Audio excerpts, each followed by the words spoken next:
இந்த பதிவை பார்க்க போகிற அத்தனை அன்பர்களுக்கும் அடியார்களுக்கும் எல்லாருக்கும் அடியேனுடைய பணிவான வணக்கங்களை தெரிவிச்சுக்கிறேன். அன்பினை பெறுவாயாகில் அதர்மங்கள் அனைத்தும் நீங்கி துன்பமும் தவிர்ந்து போகும், துயரம் இங்கு உண்டோ சொல்வாய். இந்த பதிவில் நம்ம என்ன பார்க்க போகிறோம்? சுவாமிகளோட பாடல்களில் சொன்னாலும் கேட்பதில்லையே அப்படின்னு ஒரு பாடல். அது துறவிகளோட குணத்தை பற்றி சொல்கிறாரு. சொன்னாலும் கேட்பதில்லையே துறவாதி குணம், சொன்னாலும் கேட்பதில்லையே. முன்னாள் உனை போலவே மூட மதியுடையோர் பின்னா பின்னங்களாக பிழையால் அடைந்த கதி, சொன்னாலும் கேட்பதில்லையே. ஆசை பிசாசை துரத்து ஐயனடியை அனுதினமும் நெஞ்சில் இழுத்து, பாச பகையை அறுத்து ஸ்ரீ ஓம் என்ற பஞ்சாட்சரத்தை நிறுத்து அப்படின்னு ஒரு பாடலில் சொல்கிறார். உன் மனசே, நீ சொன்னால் கேட்க மாட்டேன்றியே, துறவிகளோட குணம் என்ன அப்படின்னு நான் சொல்கிறேன். இது வரைக்கும் நான் சொல்கிறத நீ காதில் வாங்கலையோ, இப்போவான்னு நான் சொல்கிறத கேளு. நீ சொன்னால் இதுக்கு முன்னாடி கேட்கலன்றதுனால தான் நான் உன்னை வற்புறுத்தி சொல்கிறேன். சொன்னாலும் கேட்பதில்லையே. நீ கேட்கலன்னா என்ன தெரியுமா நடக்கும்? துறவாதிகளோட குணத்தை பற்றி நான் சொல்கிறப்ப நீ கேட்கலன்னா, இதுக்கும் முன்னாடி ஒன்றை போலவே மூட மதியுடையோர், சொன்னால் கேட்காம அறிவு விளக்கம் வராமல் பின்னா பின்னங்களாக பிழையால் அடைந்த கதி. நம்ம பள்ளிக்கூடத்தில் படிக்கிற காலத்தில் கணித பாடத்தில் நமக்கு பின்னம் அப்படின்னு ஒரு வார்த்தை வரும்.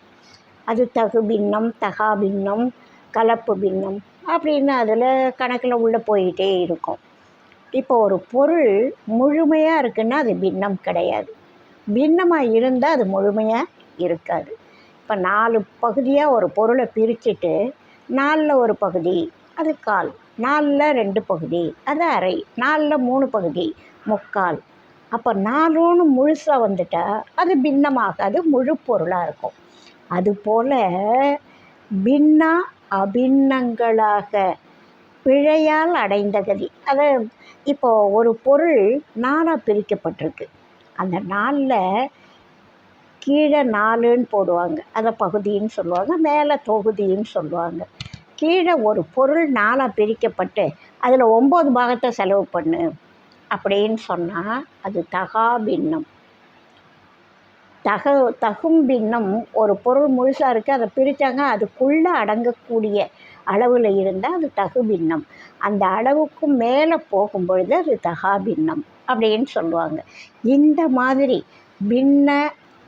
பின்னா பின்னங்களாக சும்மா நிறைய வகை, பின்னமாக, அதாவது பிளவாக, உதிரியாக, பல பிரிவாக, பிழையால் தப்பாக பண்ணிட்டு அதனால் அடைந்த கதி, சொன்னாலும் கேட்க மாட்டேன்றியே.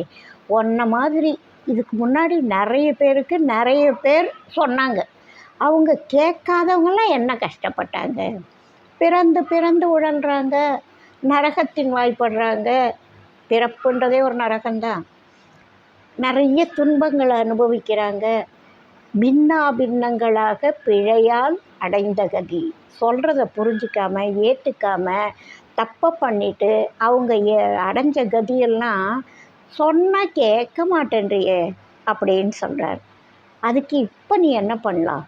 சரி, இப்போ நான் கேட்குறேன் அப்படின்னு சொன்னீன்னா துறவாதி குணத்தை சொல்கிறேன் கேளு. ஆசை பிசாசை துரத்து. ஆசை எப்படிப்பட்டது? தாய்மன்னார் சொல்லியிருக்காரு. மனசுன்றது கொல்லி தேள் கொட்டி குதிக்கின்ற பேய்க்குரங்கு அப்படின்னு சொல்லுவார். இந்த மனசு தான் ஆசைக்கு பாசபந்தம், அது மாதிரி நிறைய விஷயத்துக்கு மனசு தான் காரணம். அந்த மனசு ஆசையை அதிகமாக வளர்த்துக்கும். அந்த ஆசையினால் ஏற்படுற துன்பங்கள் பல பல பல பல இப்போது பெண்ணாசை, பொன்னாசை, மண்ணாசை அப்படின்னு 3ஆக பிரிக்கிறாங்கன்னு வச்சுக்கோங்க. அது மட்டும்தான் ஆசை இல்லை, அதுக்கு எல்லையே கிடையாது. அது கணக்கு பண்ணால் விரிக்கின் விரியும் அப்படின்னு சொல்லுவாங்க பெரியவங்க. அது மாதிரி விரிக்கின் விரியும். ஆனால் ஒரு ஷார்ட்டாக சொல்கிறோன்னா பெண்ணாசை அப்படின்னா அதனால் வந்தது ஒரு ராமாயண காவியம். மண்ணாசையினால் வந்தது பாரத காவியம். எவ்வளோ பெரிய பிரச்சனை வருது, எத்தனை துன்பங்கள், எத்தனை பிரச்சனைகள், எத்தனை பேருக்கு அழிவு, எத்தனை பேருக்கு கஷ்டம், எவ்வளவு நீண்ட ஒரு தொடர் பிரச்சனையாக அது. இதனால் அது, அதனால் அது, அதனால் இன்னும் அடுத்தது, இப்படி துன்பங்கள் தொடர்ந்துக்கிட்டே போகும் இந்த ஆசையினால். அதனால் என்ன சொல்கிறாரு, ஆசை பிசாசுன்றார். இப்போ ஒரு பிசாசை விரட்டணும் அப்படின்னா அதுக்கு என்ன வேணும்? மாந்திரீகம் தெரிஞ்சவங்க என்ன செய்வாங்க, கையில் 4 வேப்பிலை வச்சுக்குவாங்க. அந்த ஒரு வேப்பிலை பாடம் அடிக்கிற ஒருத்தர் கையில் வேப்பிலையை வச்சுக்கிட்டு யாருக்கு பேய் பிடிச்சதோ அவங்களுக்கு ஏதோ ஒரு மந்திரத்தை சொல்லி விரட்டுவார். இப்போ நமக்கு ஆசை பிசாசு பிடிச்சிருக்கு, இதை விரட்டுறதுக்கும் ஒரு ஆள் வேணும். அது யார் அப்படின்னா இறைவன். இறைவனால் மட்டும்தான் இதை ஒழுங்காக விரட்ட முடியும். நம்ம ஆசை பிசாசை விரட்டணும்னு ஆசைப்படணும். ஆசை முதல்ல நம்ம இதிலேருந்து விலகணும்னு நினைக்கணும். நினச்ச பிறகு அதை விரட்டக்கூடிய ஆற்றல் இறைவனுக்கு தான் முழுமையாக இருக்கும். நம்ம அப்போது இறைவன் என்ன பண்ணுவார், அவருடைய அருளாகிய வேப்பிலையை கையில் வச்சுக்கிறார். வேப்பிலைன்றது அம்பாளோட அம்சம் அப்படின்னு நம்ம நிறைய வேப்ப மரத்தை வணங்கியிருக்கோம். இறைவன் அவருடைய திருவருள் தான் உமையம்மை. வேப்பலையை கையில் வச்சுக்குவார், நம்முடைய பிசாசை விரட்டிடுவார். அவருக்கு அது முடியும், சுலபம், சாத்தியம். ஆனால் நம்மால் ஆசைப்படலாம், விரட்டணுன்னா இறைவனோட கருணை வேணும். எது ஒன்று நடக்கணுன்னாலும் அவனன்றி ஓரணுவும் அசையாது. அப்போ நம்ம பிசாசு மட்டும் போயிடுமா நம்மளை விட்டு? அது மாதிரி ஆசை பிசாசை துரத்திட்டு அதை துரத்தணுன்னா நீ என்ன செய்யணும்? போகணும், ஆசை பிசாசை விரட்டணும். அதுக்கு நீ என்ன பண்ணணும்? ஐயனடியை தினம் நெஞ்சில் நிறுத்து. அனுதினம் கொஞ்சம் விட்டால் கூட பிசாசு வந்து திரும்ப பிடிச்சிக்கும். அதனால் ஆசை பிசாசை துரத்து, ஐயனடியை அனுதினம் நெஞ்சில் நிறுத்து. நீ எப்பவும் நெஞ்சில் ஐயனடியை வச்சுட்டேன்னு வச்சுக்கோ, அந்த பிசாசு வராது. அதுக்கு பயம் வந்துடும். ஐயோ அங்கே ஐயனடி இருக்குது, அந்த இடத்துல நம்ம பாச்சா பலிக்காதுன்னு சொல்லி அந்த ஆசை பிசாசு போயிடும். அடுத்தது இன்னொரு தொந்தரவு என்ன இருக்குது? பாச பகையை அறுத்து ஸ்ரீ ஓம் என்ற பஞ்சாட்சரத்தை நிறுத்து அப்படின்னு சொல்லுவார். இப்போது நான் பல தடவை இதுக்கு முந்தின பதிவுகளில் சொல்லியிருக்கேன், நம்முடைய சுவாமிகள் பாடலுக்கு விளக்கம் பல சாத்திர நூல்களில் இருக்குது அப்படின்னு சொல்லியிருக்கேன். இப்போ ஒரு சாத்திர நூலான மெய்கண்டாருடைய மாணவரான திருவாதிகை மணவாசகம் கடந்தார் அப்படின்றவர் செய்த உண்மை விளக்கம் அப்படின்ற நூலில் இந்த பஞ்சாட்சரத்துக்கு ஒரு அருமையான விளக்கம் சொல்கிறார். அதை நான் இப்போ சொல்கிறேன்.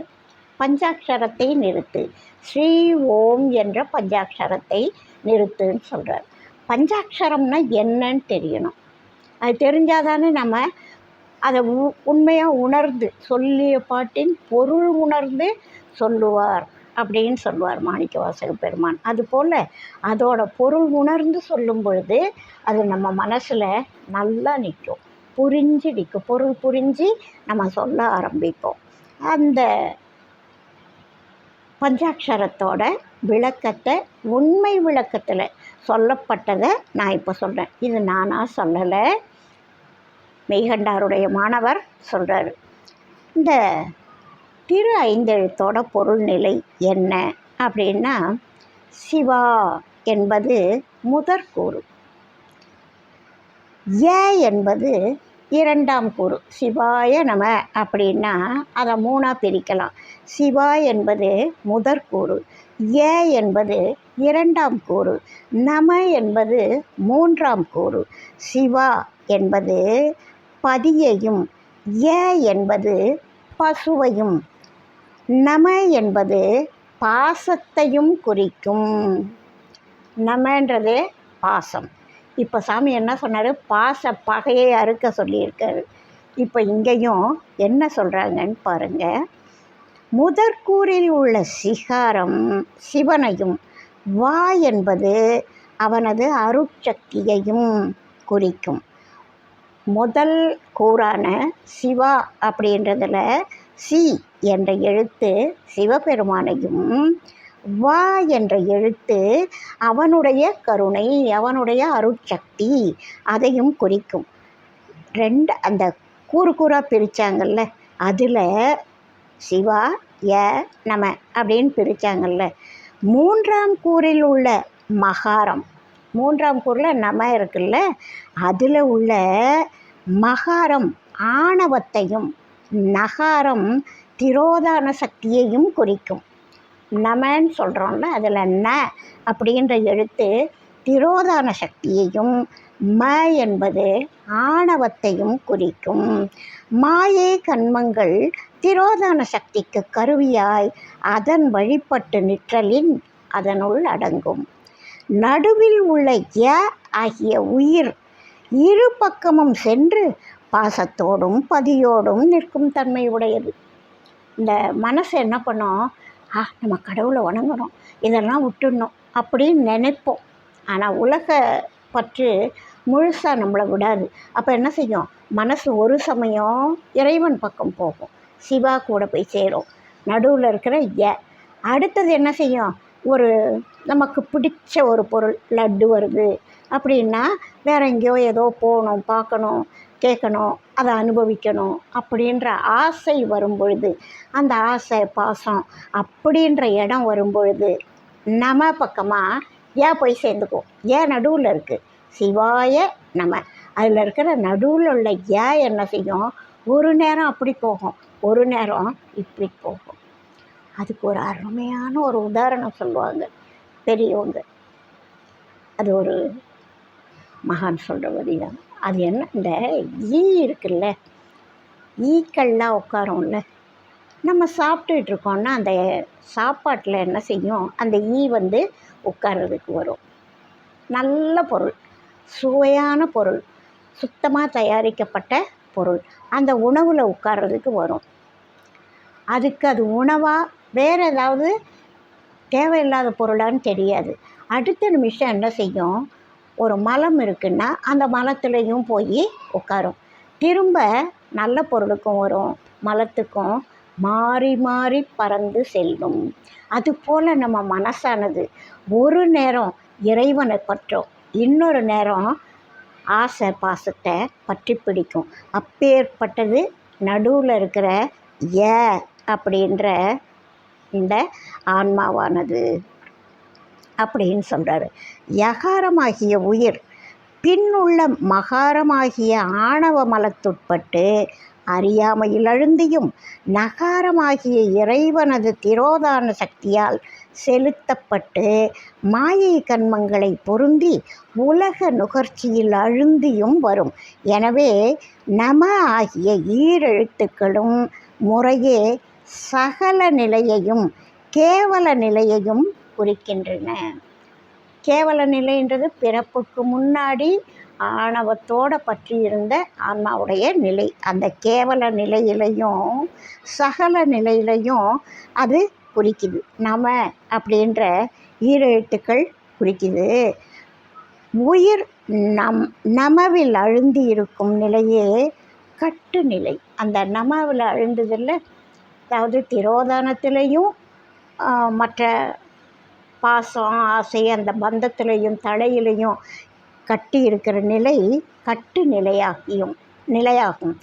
ஏ ஆகிய உயிருக்கு முன் உள்ள சிவாய நமவில் சி வா என்பவை தந்தையும் தாயுமாய் உள்ள சிவமும் அதனை பிரியாத திருவருளும் உயிர் உணர்வில் உடன் கலந்திருப்பதை உணர்த்தும். சிவன்றது தாயும் தந்தையும். நம்ம சுவாமிகள் பாடலில் கூட முதல் பாடல்லே கடவுள் வணக்க பாடலில் தாயாகி தந்தையாய் அப்படின்னு சொல்லுவார். அதுக்கு அப்புறமா பார்க்கலாம் விளக்கம். இப்போ அந்த ய என்ற உயிரானது சிவ அப்படின்ற இறைவனோடையும் இறைவனோட திருவருளாகிய வாவோடையும் உயிர் கலந்திருக்கிறத உணர்த்தும். உயிர் தனக்கு முன்னாக உள்ள அம்மையப்பரை தன் அறிவின் கண் காண முற்படாமல் உலகத்தை மட்டுமே அறிந்து அனுபவித்து வருகிறது. வழக்கமாக அப்படி தான் பண்ணிகிட்ருக்கு. உயிர் நமவை விடுத்து வா ஆகிய திருவருளை சார்ந்து நிற்பதே சுத்த நிலையாகும். திருவருள் உயிரை சிவத்திடம் சேர்ப்பிக்கும். உயிர் சிவத்தில் அழுந்தி நிற்பதே இன்புறு நிலையாகும். இந்த சிவாய நம இருக்குல்ல, அதில் இருக்கிற சி இறைவன் பரம்பொருள், வ என்பது அவனுடைய திருவருள். அந்த ஏவானது வாவை பற்றும் பொழுது அது சியாகிய இறைவனிடம் சேர்ப்பிக்கும். அவனுடைய திருவருள் சிவத்திடம் சேர்க்கும். அதுதான் அதில் அழுந்தி நிற்கிறது தான் இன்புறு நிலையாகும் அப்படின்னு சொல்கிறாங்க. இந்த பஞ்சாக்கரத்தோட வகைகளை சொல்கிறாங்க. பஞ்சாக்கரம் 2 வகையாக இருக்குது. தூல பஞ்சாக்கரம், சூக்ஷ்ம பஞ்சாக்கரம். பஞ்சாட்சரம் தான் அது பஞ்சாக்கரம் அப்படின்னு இருக்குது. அதாவது இந்த திரு 5 எழுத்தை தான் வட சொல்லும் பொழுது பஞ்சாக்கரம்னு சொல்கிறாங்க. இப்போது திரு 5 எழுத்தை நகாரம் முதலாக சொல்லுங்கால் அது ஒரு தொடர்மொழியாய் நின்று சிவனுக்கு வணக்கம் எனும் ஒரு பொது பொருளை தந்து நிற்கிறது. தூல பஞ்சாக்கரம் எனப்படுகிறது. அதாவது சிவாய நமன்னு சொல்கிறதுக்கும் நம சிவாய அப்படின்னு சொல்கிறதுக்கும் என்ன வித்தியாசம் அப்படின்னா, ஒன்று தூல பஞ்சாக்கரம், இன்னொன்று சூக்ஷ்ம பஞ்சாக்கரம். தூல பஞ்சாக்கரம் எதுன்னா ந ம இதை முன்னாடி வச்சா அது தூல பஞ்சாக்கரம். ஏன் அப்படின்னா அது சிவனுக்கு வணக்கம் எனும் ஒரு பொது பொருளை தந்து நிற்பதால் அது தூல பஞ்சாக்கரம் எனப்படுகிறது. சிகாரம் முதலாக சொல்லுமிடத்து, சியை முன்னாடி வச்சு சொல்லுமிடத்து ஒவ்வொரு எழுத்தும் ஒவ்வொரு நுண்பொருளை குறித்து உயிர் பாசங்களின் நீங்கி திருவருள் வழியாக சிவத்தை அடைதல் வேண்டும் என்னும் சிறப்பு பொருளை தந்து நிற்றலால் அது சூக்ஷ்ம பஞ்சாக்கரம் எனப்படுகிறது. நம சிவாயன்னு சொன்னால் தூல பஞ்சாக்கரம், சிவாய நமன்னு சொல்லும் பொழுது சூக்ஷ்ம பஞ்சாக்கரம்.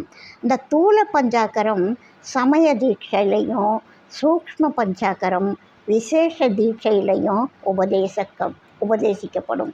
அதாவது இப்போ நம்ம சரி பண்ணுறோம், சாதாரணமாக ஒரு வாழ்க்கை வாழறோம், இறைவனை அடையணும்னு நினைக்கிறோம்.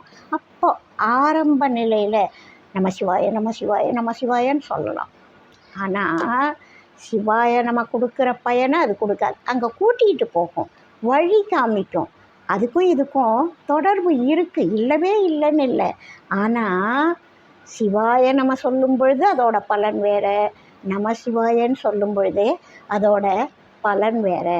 அதுக்கு தான் சுவாமிகள் என்ன சொல்கிறாரு, ஆசை பிசாசை துரத்து ஐயனடியை நெஞ்சில் அனுதினம் நெஞ்சில் இருத்து பாச பகையை அறுத்து ஸ்ரீ ஓம் என்ற பஞ்சாட்சரத்தை நிறுத்து. இந்த தூல பஞ்சாக்கரத்தை விட்டுட்டு ஆசை பாசம் எல்லாத்தையும் நீ விரட்டிடும் பொழுது நீ சூக்ஷ்ம பஞ்சாக்கரம் சொல்கிறதுக்கு உனக்கு குவாலிஃபிகேஷன் வரும். இதையெல்லாம் யார் செய்வா? இறைவன் தான் செய்வார். இது போகணும் அப்படின்னு நம்ம நினச்சோன்னா அவர் முதல்ல விரட்டுவார். அந்த ஆசை பிசாசையும் விரட்டுவார். ஆசை பிசாசை விரட்டின பிறகு பாசம் பந்தம் அப்படின்ற தலையையும் அறுத்துட்டு அங்கே நமக்கு அந்த சூக்ஷ்ம பஞ்சாக்கரத்தை அவரே உபதேசிப்பார். அந்த நிலையை நம்ம தேடணும். அழுதால் உன்னை பெறலாமே முதல்ல நம்ம வேணும்னு அழ ஆரம்பிக்கணும், தேட ஆரம்பிக்கணும். அப்போ தேடினால் தட்டுங்கள் திறக்கப்படும், தேடுங்கள் கிடைக்கும். அதே மாதிரி அழுதால் பெறலாம். இதெல்லாம் பெரியவங்க சொன்னது.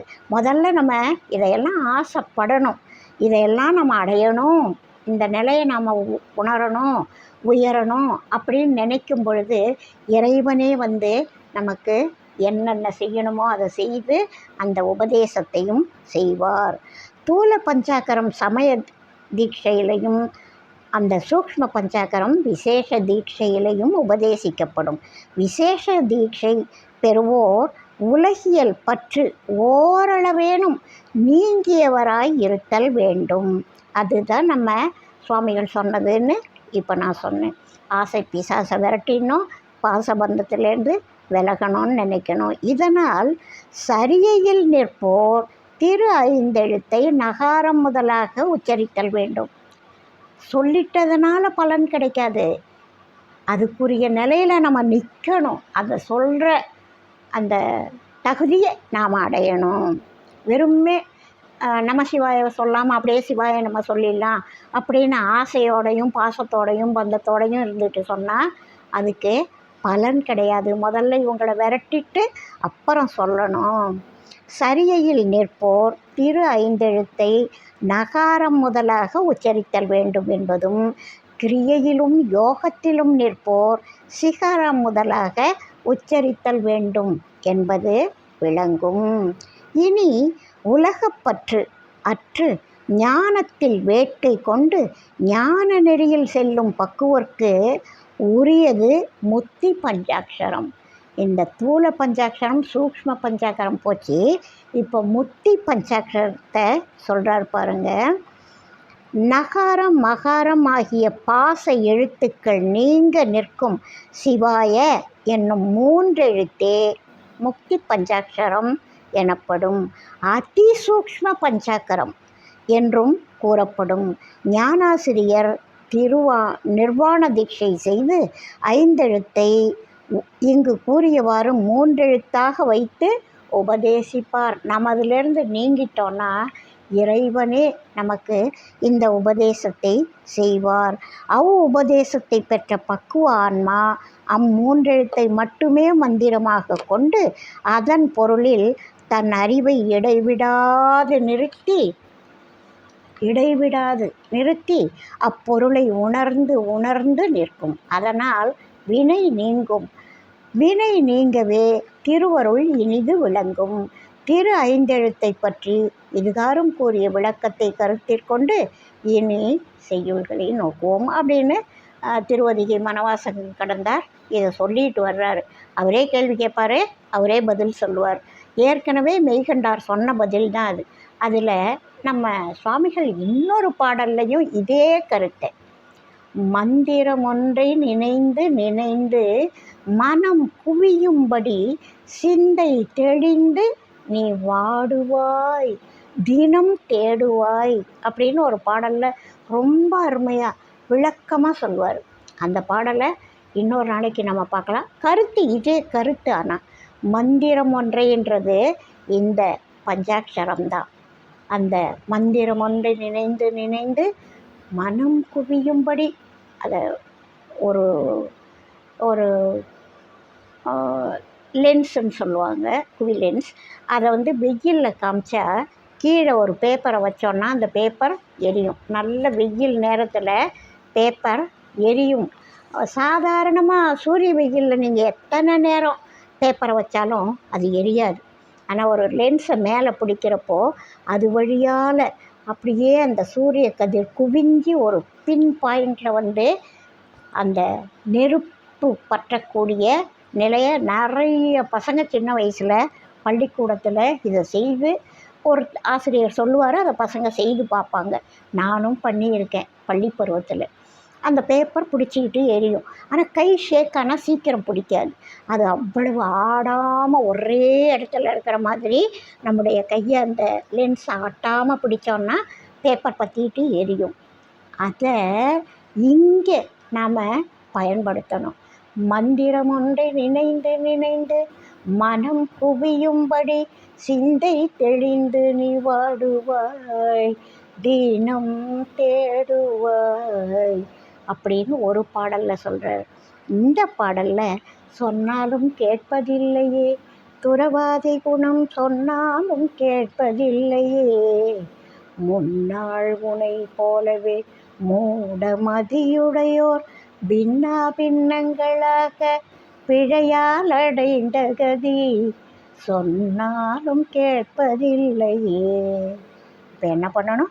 ஆசை பிசாசை துரத்து, ஐயனடி அனுதினம் நெஞ்சில் இருத்து, பாச பகையை அறுத்து, ஸ்ரீ ஓம் என்ற பஞ்சாட்சரத்தை நிறுத்து. இந்த பாடல் இன்னும் தொடர்ந்து நீளமாக போகுது. அதோட பொருள் ரொம்ப ஆழமான பொருள். அது இன்னும் நம்ம பின்னாடி பார்க்கலாம். இன்றைக்கி அந்த அதாவது ஸ்ரீ ஓம் அப்படின்ற பஞ்சாட்சரம் அதை பற்றி சொல்லணும் அப்படின்னு தோணுச்சு. அதில் எத்தனை விதமான பஞ்சாக்கரம் இருக்குதுன்னு பாருங்கள். ஸ்தூல பஞ்சாக்கரம், சூக்ஷ்ம பஞ்சாட்சரம். இது இல்லாமல் அந்த ஞான நிலையில் வர்றபோது அப்போ சொல்கிறது உண்மையான அந்த இறைவன்கிட்ட சேர்க்கறது அந்த ஞான பஞ்சாட்சரம். அதுக்கு நாம் நம்மளை தகுதிப்படுத்திக்கணும். அப்படின்றதுனால தான் முன்னாடி யோக நிலைன்னு அஷ்டாங்க யோகம்லாம் சொல்லுவார்ல, அந்த யோக நிலையில் நிற்கிற போது தான் இந்த ஆசை பாசம் பந்தம் அதுலேருந்து நம்ம விடுபடுவோம். உலகியல் வாழ்வில் இதெல்லாம் இருக்கும், இல்லைன்னு சொல்ல முடியாது, இருக்கும். அதுலேருந்து நம்ம விலகணும்னு நம்ம நினச்சாதான் இதெல்லாம் நடக்கும் அப்படின்றது தான் சுவாமிகளோட கருத்து.